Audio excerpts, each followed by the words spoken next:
Dr. Jennifer Caudle. Dr. Caudle, good morning to you. Good morning. You know, I understand. Let's start here because we understand that our political leaders are human. They will contract viruses, they will get sick, they will need surgeries. They are Americans and they have some privacy rights, granted. But how do you interpret, or did you receive the handling of the news conference from the White House physician, Dr. Sean Conley? What was answered? What was kind of glossed over intentionally? Well, I thought it was problematic myself. I know I'm not alone because I think in many cases it raised more questions than it provided answers, and I'm not the first person to say that.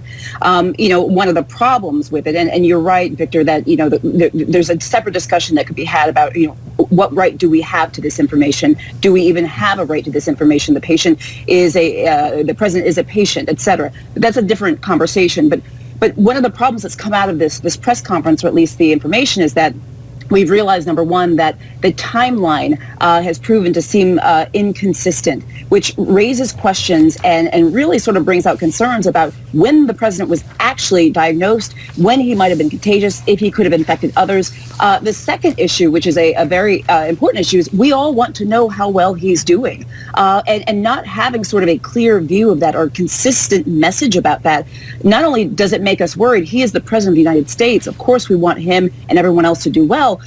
But it brings up a lot of anxiety for a lot of people. I think a lot of people in this country right now are feeling a lot of anxiety due to a number of things that have happened over the last couple of days.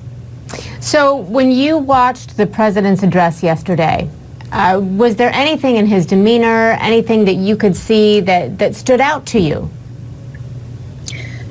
You know, it's hard to say that anything stood out to me. Did he look the way that he always seems to look? No, he didn't.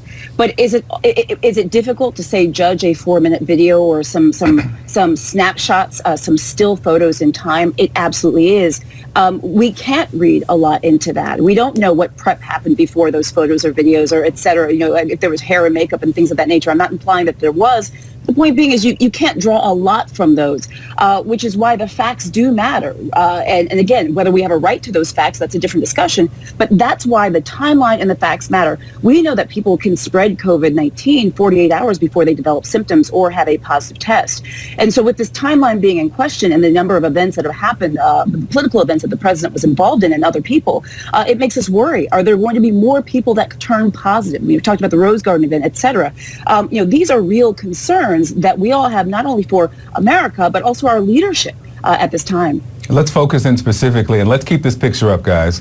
This is the Rose Garden event. Those who are circled in red have been confirmed having COVID. You see in the yellow, who's tested negative, the Vice President Mike Pence. Right behind him, Senator Mike Lee, unmasked, that appears to be within 6 feet, COVID positive.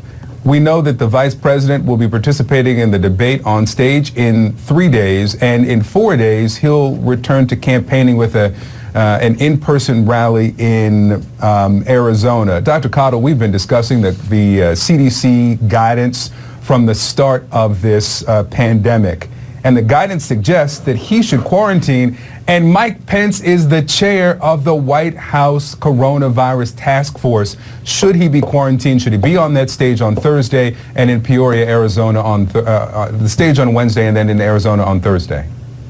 That's right. So that's a great question. I mean, the CDC guidance says that if you've been exposed to somebody with COVID-19, you do need to quarantine for 14 days. That's what the guidance says. And one of the most important things that we need to be doing during this time as a nation, and also as we try to get our political leaders through these times of illness, is following the guidelines. The last thing we need is for more and more and more people to become ill, and heaven forbid Vice President Pence become ill himself. The name of the game here is safety. And one of the things I'm hoping will come out of this, in addition to the safety of our leaders, is I'm hoping for those Americans that question the validity of this virus, question whether it was even a thing, question whether face masks really worked or not. I'm hoping their minds will be changed, that we will all start wearing masks more, social distancing, doing the right thing, following CDC guidelines. But that's what's important to do, Victor, is to follow these guidelines. All right. Dr. Jen, I'm sorry. Let me squeeze one more in here if we Okay. got time for it. New Jersey Governor Christie tested positive, checked into a hospital. He's 58 years old, the excessive weight, asthma. What are the concerns for Governor Christie based just on his profile and what we know about the virus?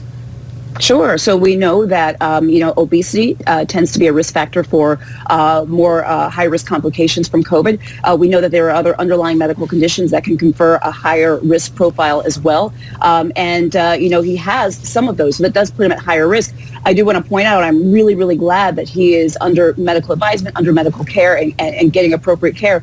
I do want to say that there are a lot of Americans in this country. We've had over 200,000 deaths. There are a lot of Americans that are not able to get the care that some of our political leaders are getting. I'm saying that to say that I want us all to get proper care, proper monitoring, et cetera. But it also goes back one step further. I want us all to be wearing masks and social distancing, et cetera. So hopefully we don't get in this situation if possible. But I'm glad that Christie is under medical care at this time.